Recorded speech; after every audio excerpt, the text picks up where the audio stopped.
Some films arrive loud, exploding onto screens with the confidence of summer blockbusters.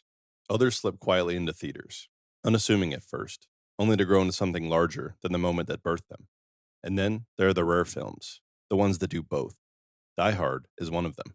Released in July of 1988, with a relatively unknown leading man, a studio still unsure of the poster, and critics divided on whether the whole thing was genius or noise, it somehow became the most unlikely cross-season movie tradition in America. An action film born in the heat of summer that decades later became essential Christmas viewing. It's the story of John McClane, an everyman cop, barefoot and overwhelmed, battling terrorists in a half-finished skyscraper on Christmas Eve. But under the gunfire, the broken glass, and the unforgettable one-liners is something more intimate. A man trying to repair his marriage, a woman fighting to protect her coworkers, and a villain cool enough to freeze the Los Angeles skyline. It's a film that places personal stakes at the center of bombastic spectacle. Behind the scenes, Die Hard was a gamble from the start. Bruce Willis was a television star with one modest film hit, offered a shocking $5 million salary that made executives nervous. Hans Gruber, today considered one of the greatest villains in movie history, was played by a stage actor, making his very first feature film appearance. In the towering Nakatomi Plaza, it wasn't a set, it was Fox Plaza, still under construction, with real floors, real ventilation shafts, and real office windows that the crew blew out with practical explosions. More than 35 years later, Die Hard is no longer just an action movie. It's a ritual, a nostalgia engine, a holiday argument, a cinematic benchmark, and a piece of movie magic that only grows stronger each winter. And like the best stories, it all begins simply. Before it became an action landmark, Die Hard began as something far stranger, an unexpected sequel to a 1960s detective novel.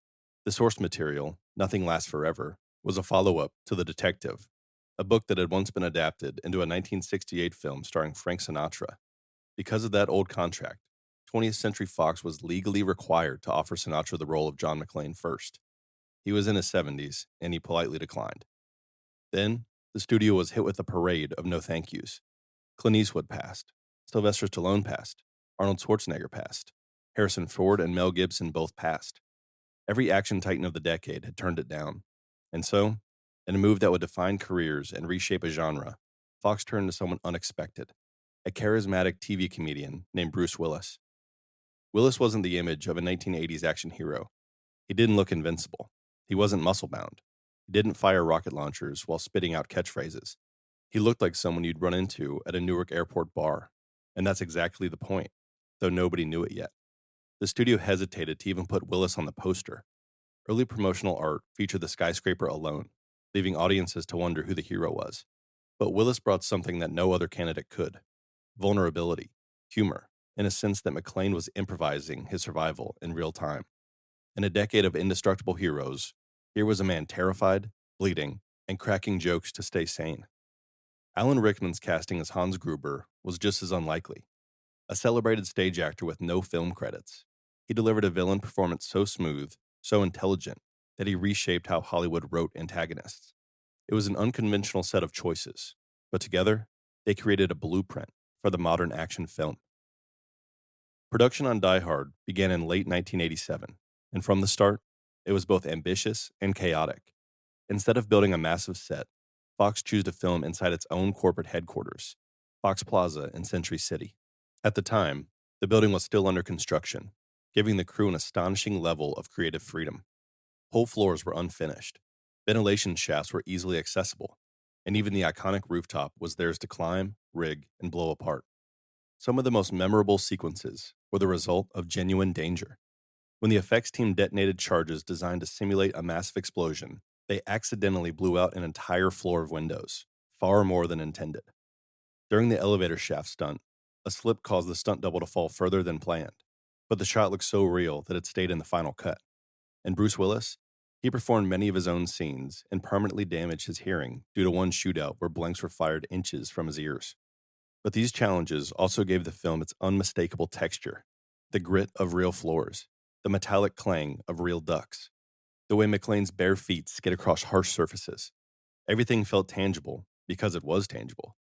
Even Hans Gruber's death became legend. The moment Alan Rickman drops from the tower, eyes wide with terror, was filmed by releasing him on the count of 2 instead of 3.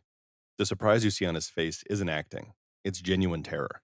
Despite the chaos, director John McTiernan approached the story not as a typical shoot 'em up, but as a suspense film in disguise. He layered humor beneath fear, humanity beneath spectacle, and character beneath chaos. As production wrapped, nobody knew whether the experiment would work. They only knew it didn't look like anything else. Die Hard arrived in theaters on July 20th, 1988, deep in summer blockbuster season, far from the Christmas Eve party of its story. And critics weren't entirely sure what to make of it.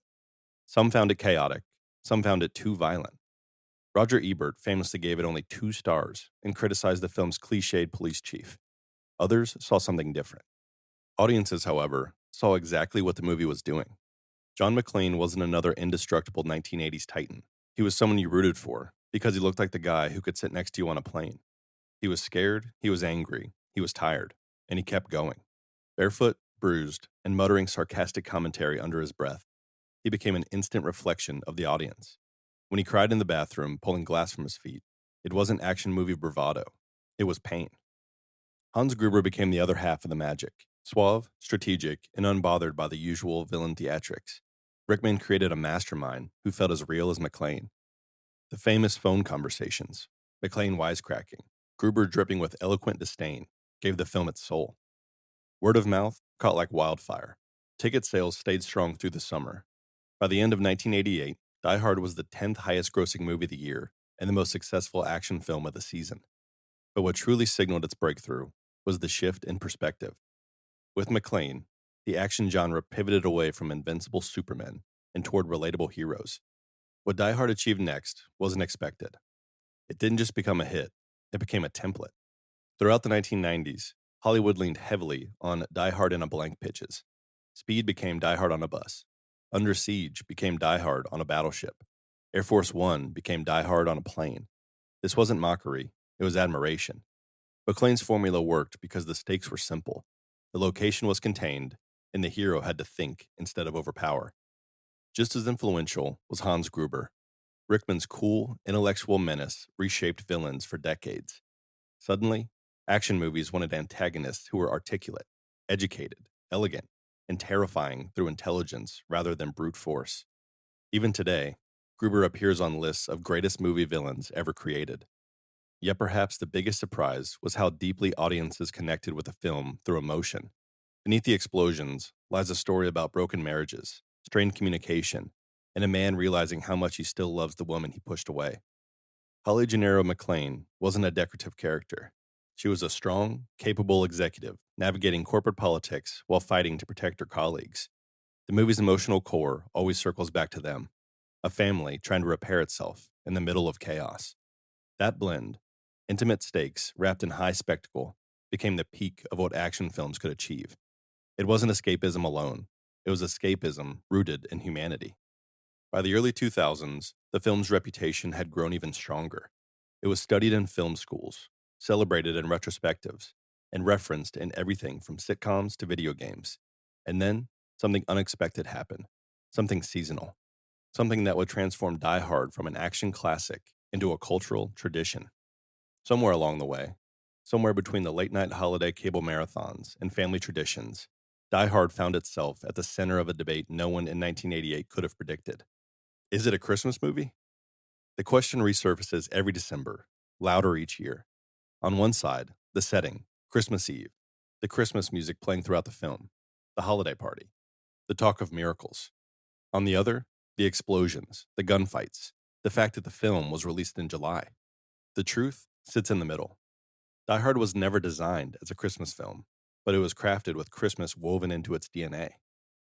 Screenwriter Steven D'Souza has confirmed that the holiday themes were intentional. Producer Joel Silver predicted it would become a Christmas tradition. Director John McTiernan structured it like a winter fable, disguised as an action thriller. Fans embraced the idea wholeheartedly. Ugly sweaters began to appear, with John McClane crawling through vents. Advent calendars were created where Hans Gruber falls one floor every day. Posters reimagined the film as a festive classic.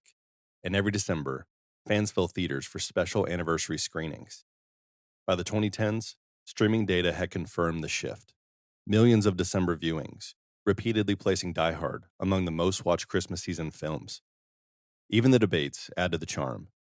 Some argue passionately that it counts because the themes of love, redemption, and reunion mirror holiday stories. Others counter that it simply happens to take place during Christmas. But whether fans argue yes or no, they all watch. The shift wasn't just cultural, it was emotional. The film became a reminder of a certain era, a certain feeling, a certain tradition. Die Hard had slowly become a December ritual. As the years passed, audiences began viewing Die Hard through a reflective lens, looking back not at just the movie itself, but at the era and the people who made it.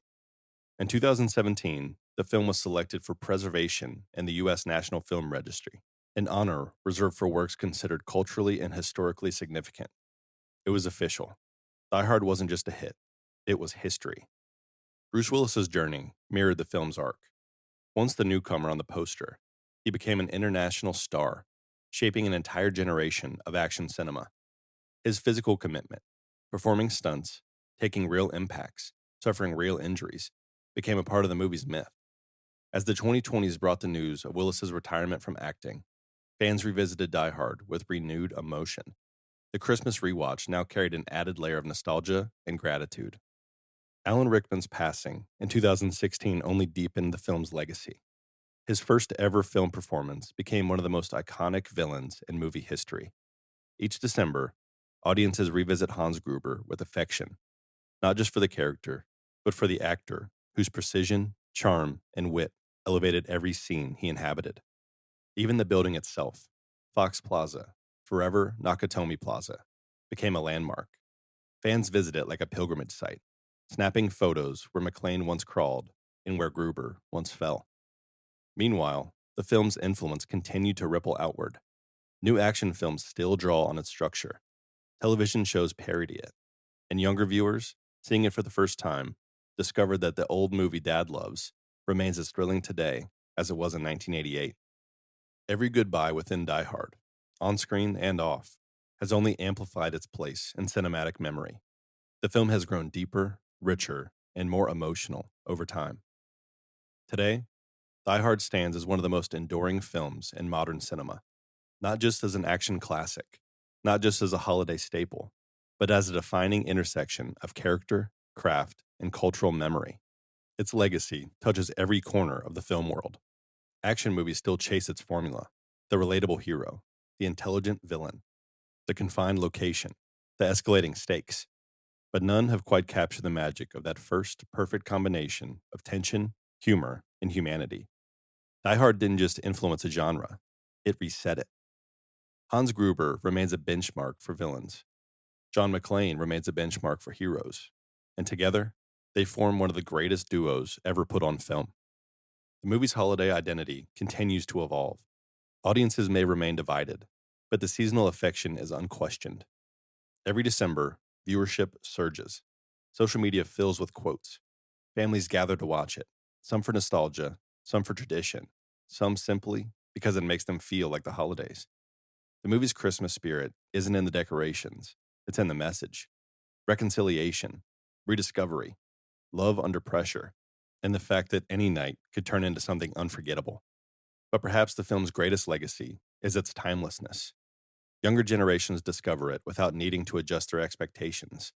Its practical effects still impress, its performances still resonate, and its humor still lands. Its heart still beats. And each year, as snow falls somewhere in the world and lights flicker in windows, someone revisits that skyscraper in Los Angeles, where a barefoot cop, outmatched and exhausted, taught us that courage doesn't always look like perfection. Sometimes courage looks like showing up. Some movies endure because they're technically brilliant. Others endure because they tap into a feeling, something warm, something familiar, something that returns each time we watch. Die Hard is rare because it does both.